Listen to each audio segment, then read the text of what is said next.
Alô, meus amigos, um ótimo dia para todos. Esse maravilhoso dia 16 de julho de 2020, uma quinta-feira, já caminhando aí para o final de semana. E eu estou gravando esse vídeo, não era a intenção gravar um vídeo essa semana, mas em decorrência de uma situação ocorrida semana passada, então resolvi gravar este vídeo aqui com vocês, né? Então vamos lá, após a nossa vinhetinha, eu vou explicar por que estou gravando esse vídeo hoje, tá? Então vamos lá.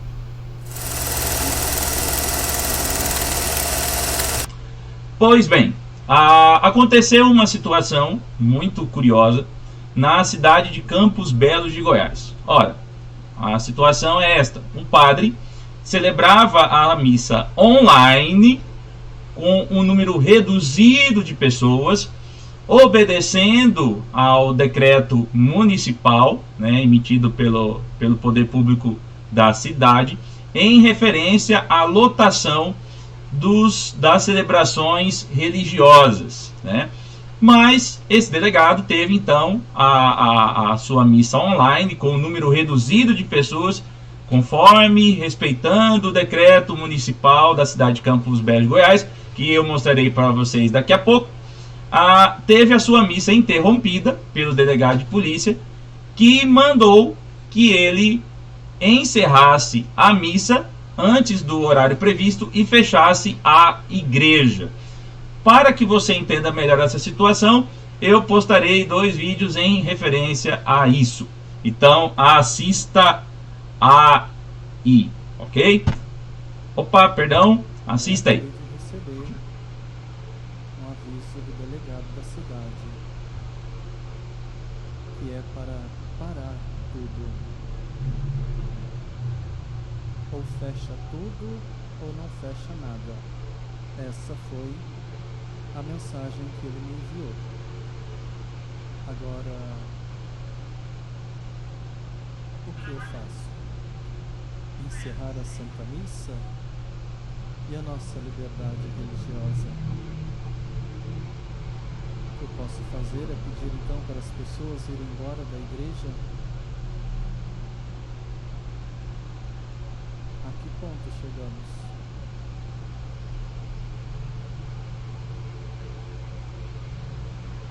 Como fazer?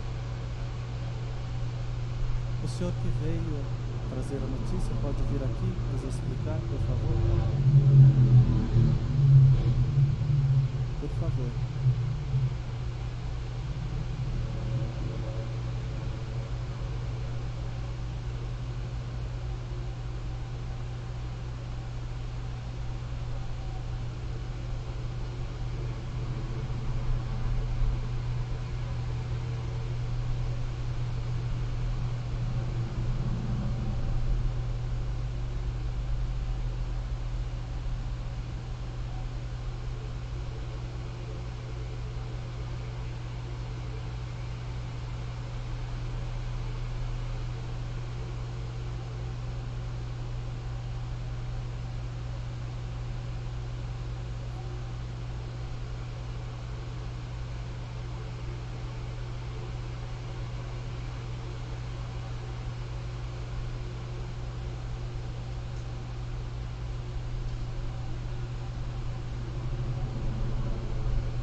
Nós estamos respeitando o distanciamento, todos com máscara. Mas tudo bem, nós vamos encerrar em 10 minutos, eu vou parar. Nós vamos proclamar a palavra de Deus. Pois bem, vocês acabaram de ver aí o padre, então, Padre Luiz, se não me engano esse é o nome dele, ele sendo interrompido durante a missa, que estava sendo gravada online, e havia um número bem reduzido de fiéis, respeitando o espaçamento aí no combate pela Covid-19, nos decretos impostos pelo município, né, nas determinações técnicas. Então você vê que ele foi interrompido na missa, né? E aí ele até perdeu o foco, ele estava em sua homilia e ele foi então impedido de prosseguir com a missa e terminar no horário que ele havia previsto. Ele teve que terminar a missa alguns minutos antes, né? Agora veja aqui a nota de repúdio, ou a expressão de repúdio posta por um bispo, né, por um padre ali da cidade do Tocantins. Então é bem interessante, vale a pena a gente dar uma olhada aí no que ele fala. E depois eu quero mostrar para vocês, relembrar a vocês o que fala a Constituição Federal e apresentar os decretos da Prefeitura de Campos Belos de Goiás. Então vamos lá. Vamos ouvir então a fala do pároco aqui, lá do Tocantins. Eu cresci aprendendo que as leis devem ser cumpridas e as autoridades respeitadas. Mas aprendi também que o cumprimento da lei dispensa os excessos das paixões humanas. Ninguém está acima da lei, nem mesmo quem é responsável por fazer com que a lei seja cumprida. Eu sou o padre Marcos Aurélio Ramalho Alves, vigário forâneo e pároco de Nossa Senhora da Abadia de Taguatinga, Tocantins. E estou aqui para expressar a minha solidariedade ao meu irmão no presbitério, Padre Luiz Alberto da Silva, vigário forâneo e pároco de Nossa Senhora da Conceição de Campos Belos de Goiás.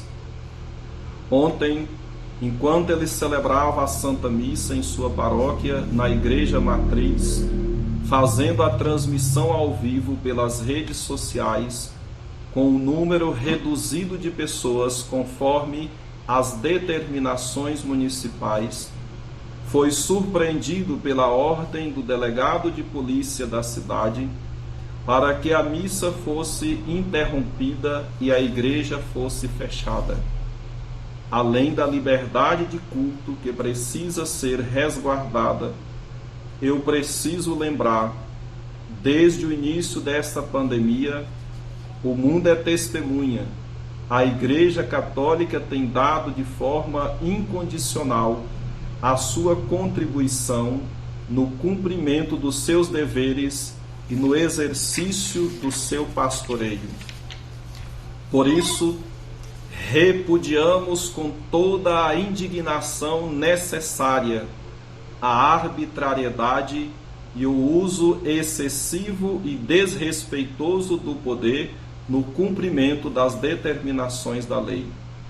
E, ao mesmo tempo, exigimos das autoridades competentes do município de Campos Belos mais clareza em seus decretos e reciprocidade para com o respeito que lhes é devotado. Senhor delegado e autoridades competentes, há quase 4 meses, nossas igrejas estão fechadas, festejos foram cancelados e o mundo está mais doente do que antes. Vocês têm certeza? São mesmo as igrejas responsáveis pela contaminação do mundo? Vocês viram aí então a fala do líder religioso católico lá no Tocantins, e ele apresenta a sua nota de repúdio em referência à atitude de interrupção da missa ocorrida no dia 9 desse mês, lá na cidade de Campos Belos de Goiás. E agora eu quero mostrar para vocês, só para nós relembrarmos, o que reza a nossa Constituição, e eu quero mostrar também os 2 decretos municipais, o decreto de número 103/2020 e o decreto de número 104/2020, que é uma alteração do decreto anterior que eu mencionei no dia 15. Um foi postado no dia 9, no dia em que a missa foi interrompida, e esse foi postado hoje no dia 15 de julho. Então eu quero mostrar para vocês, só para vocês darem uma olhadinha. Mas primeiro vejamos a Constituição Federal. Opa, desculpa, erro técnico. Opa, perdão, tá? Então vamos lá. Lá no título 1º da Constituição Federal, diz dos títulos fundamentais, né? Até quero agradecer meu amigo Gilberto por me ensinar a ler a Constituição. Então vamos lá. Artigo 1º diz: a República Federativa do Brasil, formada pela união indissolúvel dos estados e municípios e do Distrito Federal, constitui-se em Estado democrático de direito e tem como fundamentos, ou seja, como base, né, fundamentais, princípios fundamentais. Esse é o título que está aqui. Princípios fundamentais, né? São os princípios que regem toda a Constituição Federal. Agora, claro, eu não quero entrar no mérito técnico da questão de como apresentar a Constituição Federal para vocês, porque não sou da área jurídica. Então eu recomendo vocês a assistirem os vídeos do meu amigo Gilberto Lopes. Eu quero só apenas pegar alguns pontos importantes para comentar aqui. Agora, se você quer um aprofundamento no seu conhecimento em relação à Constituição, eu recomendo duas coisas. Primeiro, que você leia a Constituição, e segundo, que você tenha acesso a bons comentadores da Constituição, e eu indico o meu amigo Gilberto Lopes no seu canal filosófico. Assiste os vídeos em que ele trabalha esses aspectos, principalmente o último, quando ele fala da questão do lar como um direito inviolável, né? Que é justamente o comentário que ele faz acerca de um decreto que um juiz aqui do Mato Grosso fez, proibindo as reuniões familiares, né? Então vale a pena vocês assistirem para terem um conhecimento maior, já que o meu amigo Gilberto trará uma profundidade sobre o assunto. Mas eu quero comentar o seguinte aqui. Então, os fundamentos, os princípios fundamentais no Estado democrático de direito que nós vivemos é soberania, cidadania, dignidade da pessoa humana, os valores sociais e da livre iniciativa e pluralismo político. Dignidade da pessoa humana, certo? Agora vamos lá no artigo 5º, que no título dele diz assim: dos direitos e garantias fundamentais. Então nós vimos os princípios fundamentais, agora os direitos e garantias baseados nesses princípios fundamentais. Então vamos lá. Dos direitos e deveres individuais e coletivos, é o capítulo 1º, né? Artigo 5º. Todos são iguais perante a lei, sem distinção de qualquer natureza, garantindo-se aos brasileiros e aos estrangeiros residentes no país a inviolabilidade do direito à vida, à liberdade, à igualdade, à segurança e à propriedade nos termos seguintes. Agora vamos pular aqui para o inciso 6º, que diz assim: é inviolável a liberdade de consciência e de crença, sendo assegurado o livre exercício dos cultos religiosos e garantida, na forma da lei, a proteção dos locais de culto e suas liturgias. E aí o outro inciso, é o inciso 8º, que diz: ninguém será privado dos direitos por motivo de crença religiosa ou de convicção filosófica ou política, salvo se as invocar para eximir-se de obrigação legal a todos imposta e recusar-se a cumprir prestação alternativa fixada em lei. Aqui, por exemplo, é a questão do serviço militar obrigatório. Você tem igrejas ou entidades religiosas que elas não servem o exército, por exemplo, as Testemunhas de Jeová. Então, no caso de paz, né, a pessoa ela pode usar desse direito de eximir-se da obrigação do serviço militar obrigatório. Ela não pode deixar de se alistar. Ela vai se alistar, e aí o que acontece? Quando ela se apresenta no quartel, o oficial, seja o tenente ou o capitão, pergunta se a pessoa é de uma religião que não serve o exército, como os Testemunhas de Jeová, os Mormons e assim por diante, né? E aí então a própria igreja cede a essa pessoa uma carteirinha de missionário para que ela possa exercer atividades filantrópicas, que seria justamente essa prestação alternativa. Se ele não serve o exército, ele tem que cumprir uma prestação alternativa, principalmente em questões de guerra, tá? Na questão de paz, ele usa desse direito de eximir-se da obrigação legal a todos impostos. Agora, no período de guerra, não tem como eximir, então ele tem que prestar um serviço alternativo filantrópico. Um exemplo disso, para que a gente possa entender, ou que você possa entender melhor, é o filme Até o Último Homem, já que o personagem lá, que era da Igreja Adventista do Sétimo Dia, ele não pegava em armas, então ele acabou prestando o serviço na área como médico ali na questão de atendimento médico dos seus colegas de combate, né, dos seus companheiros de combate. Então, essa é a nossa Constituição Federal. Ela nos dá direitos para que nós possamos, então, exercer a nossa liberdade de culto. Agora, curiosamente, veja o que está nos decretos ali da cidade de Campos Belos de Goiás. Tá? Eu vou mostrar para vocês, vamos sair aqui da Constituição Federal, decreto 103/2020, município de Campos Belos de Goiás, tá? Dia 9 de julho. Então vamos lá. Lá no artigo 9º, né? No artigo 9º, diz assim, vamos lá, no artigo 9º, artigo 2º, 3º, 4º, aqui, artigo 9º. O artigo 3º, artigo 3º, né? O artigo 9º, decreto 98 de 30 de junho de 2020 passa a vigorar com a seguinte redação, ou seja, houve uma alteração. Esse decreto é alterações do artigo 098 de 30 de junho de 2020. Aí o artigo 9º. Ficam autorizadas as atividades das organizações religiosas, podendo ser revistas a referida autorização em caso de necessidade comprovada por meio de avaliação técnica. Os responsáveis pelos templos das organizações religiosas deverão ater-se a diretrizes elencadas nesse decreto no que atine às regras de distanciamento e higienização. O quantitativo de fiéis a frequentar as atividades religiosas não poderão ser superiores a 50% da capacidade do ambiente. Os frequentadores deverão evitar o contato físico. Tá? Esse é o decreto número 103/2020, do dia 9 de julho. Tá? O dia em que o padre teve a sua missa interrompida a mando do delegado de polícia. Tá? Agora vamos lá no artigo 104/2020 de hoje. Tá? Então vamos ver.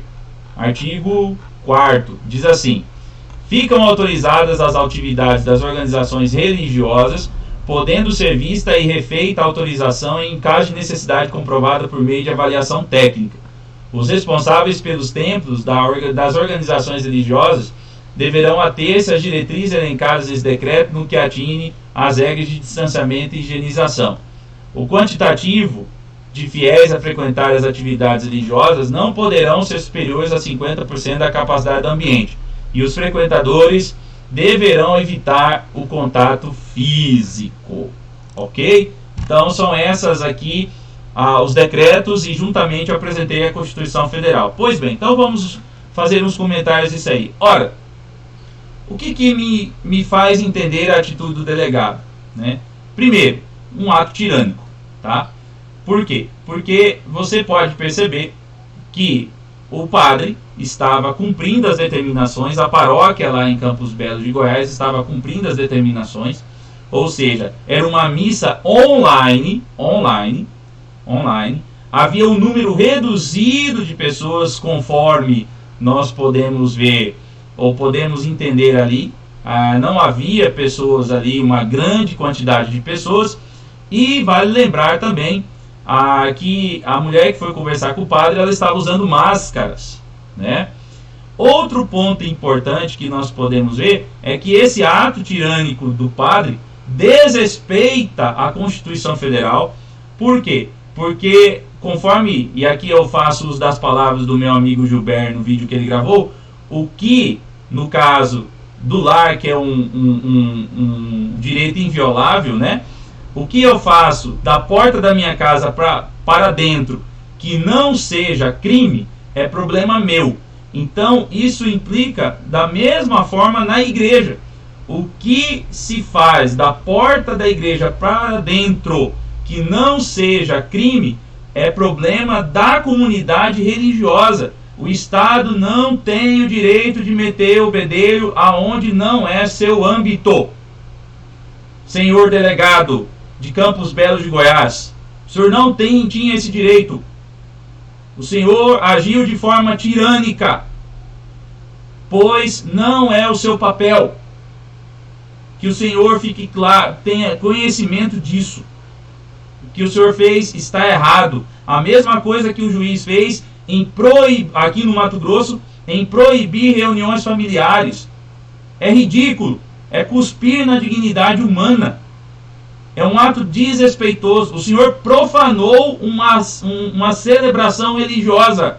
Isso que o Senhor fez é profanação. O Senhor profanou ao interromper uma missa de adoração a Cristo. O que o Senhor cometeu é um pecado. Então, espero que o Senhor ponha a mão na consciência e peça perdão a Deus pelo que o Senhor fez. Espero que o Senhor possa reconsiderar o seu erro grosseiro, grotesco. E outro detalhe importante que eu quero comentar em relação a isso é justamente que estamos já no Brasil vivendo um processo chamado descristianização, tá? Ou seja, a gente acredita que a descristianização é só na Europa, pelo fato da Europa não ser mais tão cristã assim, etc, etc. Mas não se engane. O processo de descristianização ele já está acontecendo no Brasil.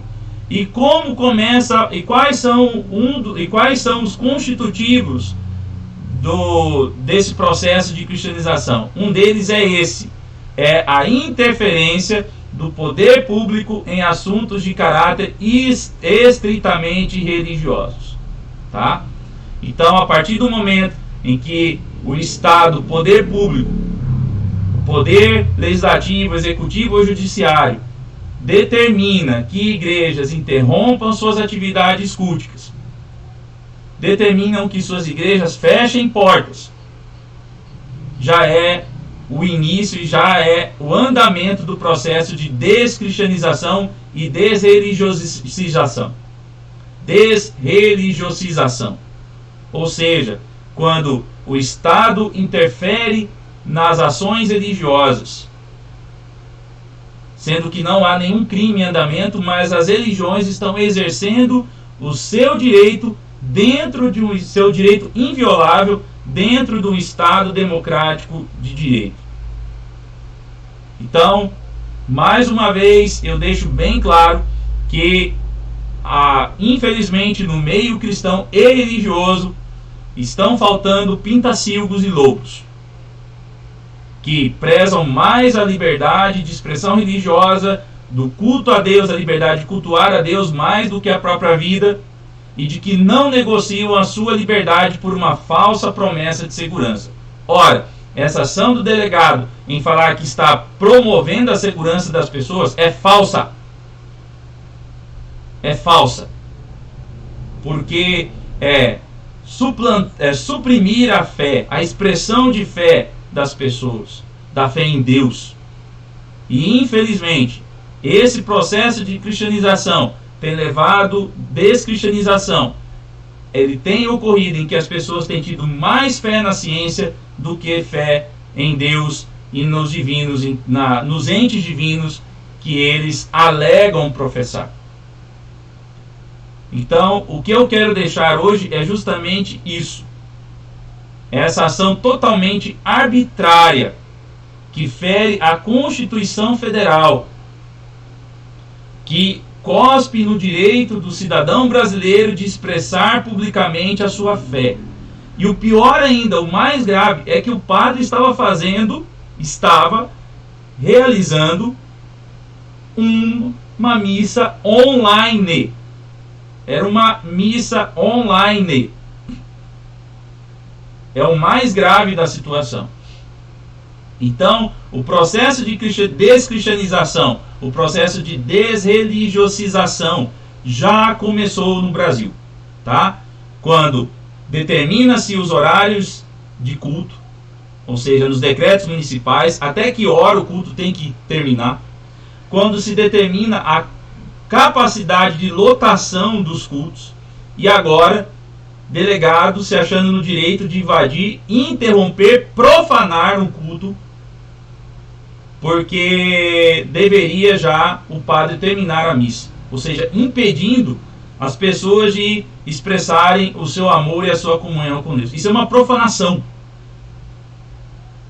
Então, ou seja, é o Estado interferindo na liberdade religiosa. Isso é um processo de desreligiosização e descristianização. Então, meus amigos, reflitam sobre isso, pensem sobre isso, tá? E mais uma vez, eu indico para vocês, para que vocês possam ter um aprofundamento na questão jurídica, os vídeos do meu amigo Gilberto Lopes no canal Filosófico, tá? Porque o que eu tentei trazer hoje para vocês foi justamente a minha opinião em relação a essa atrocidade cometida contra a Igreja Cristã Católica Apostólica Romana lá na cidade de Campos Belos de Goiás, tá? Outra coisa importante: que conhecimento técnico o delegado possui para poder impedir a missa, sendo que os paroquianos ali estavam cumprindo as determinações impostas, né, com segurança, para a segurança das pessoas em relação ao combate da Covid-19. Que conhecimento técnico? Ele é biomédico? Ele é infectologista? Então, veja a que ponto estamos chegando, né? O Estado, por um pretexto de segurança, por uma promessa vazia e falsa de segurança, interferindo em questões de âmbito estritamente religioso e particular, que não lhe diz respeito. Então, meus amigos, reflitam, pensem sobre isso, né? Não se deixem enganar pelas promessas vazias de segurança. Não vendam a sua liberdade. Não venda a sua liberdade de expressão. Não venda a sua liberdade de expressar a sua religião. Protestem, né? Que as comunidades cristãs protestem em relação a isso, relembrando os princípios fundamentais do Estado Democrático de Direito, conforme reza a Constituição Federal. Então, esse é o recado que eu deixo aqui para vocês hoje, né? Mais uma vez, tendo infelizmente que falar sobre esse tipo de coisa. Mas convém lembrar que eu quero também fazer um convite a vocês, né? No dia 29, a última quarta-feira desse mês, às 21h30, horário de Brasília, eu começarei a série de vídeos Filosofia e Religião, né? Como vocês já devem ter visto nos canais, na minha página nos canais, tenho postado alguns vídeos, né, da pastora Marlene Gomide, como prévias dessa temática que quero trabalhar. Então, na última semana do mês e todas as últimas quarta-feiras do mês, eu postarei vídeos na questão sobre a temática Filosofia e Religião, tá? Então serão vídeos gravados que eu postarei, e caso vocês façam comentários ou escrevam, façam comentários, observações, né, ou perguntas, eu gravarei no outro dia ou na outra semana um vídeo resposta apresentando esses comentários para enriquecer o nosso trabalho, e também para responder as perguntas, que aí gera uma maior edificação, tá? Então, eu aqui me despeço. Eu quero só postar para vocês, mostrar aqui o cartaz, que vocês poderão ver. Olha aí, Filosofia e Religião. Será no dia 29 de julho, quarta-feira, às 21h30, horário de Brasília. O que é religião? O que há de comum entre as religiões? Qual a importância da religião para o ente humano? E por que filosofia e religião, tá? E aí será então uma programação bem legal, bem organizada, ou seja, os pontos, né? Então vou trabalhar cada ponto desse num vídeo breve, não quero estender muito, não quero ultrapassar de 1 hora, para que, mesmo sendo um assunto interessante, não fique enfadonho, né? Então farei isto para vocês. Então fiquem atentos, compartilhem com seus amigos, tá? E deixo aqui com vocês esse forte abraço e a vinhetinha aí, a vinheta de chamada então dessa programação especial do dia 29 de julho às 21h30, tá? Que é, e você é o nosso convidado, o meu convidado especial, tá bom? Então, um grande abraço a todos e uma ótima semana para todos. Fica aí a vinhetinha para você assistir.